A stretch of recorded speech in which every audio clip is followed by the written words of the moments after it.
Assalomu alaykum hurmatli Surxon Fasod YouTube kanalimiz a'zolari hamda bizni kuzatuvchilar. Mana Uzun tumanidagi uyimiz bitti. Mana gipki kamin fasad aboylarida ishlab berdik.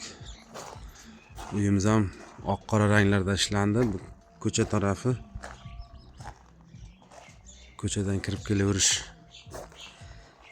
qismi uyimizni mana derazalar chetiga boshqacharoq fasonda ishlab berdik. Chiroyli qilib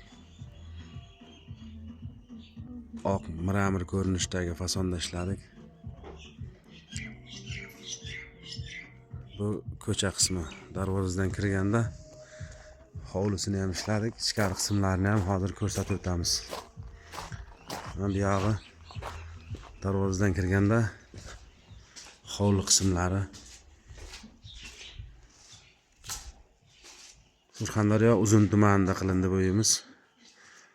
Bu yog'i mana shunday bremenkalar ketgan o'choq, tandir o'choq, kuxnya hammasi davom etib oxirigacha qilib berildi.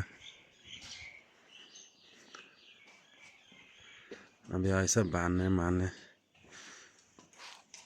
kichkina qurilishlari. Mana uyimizni oldi ko'rinishi. Uyni hovlilari bilan qilib berdik mana.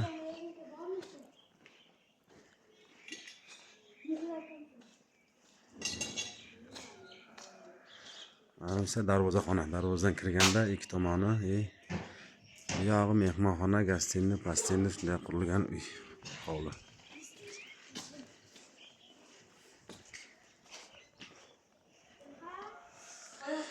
Quyosh tushib turgan joylar sal yorug'roq, soyalarda sal boshqacharoq ko'rinyapti. Lekin hamma tomoni bir xil fasonda ishlangan, oq va qora.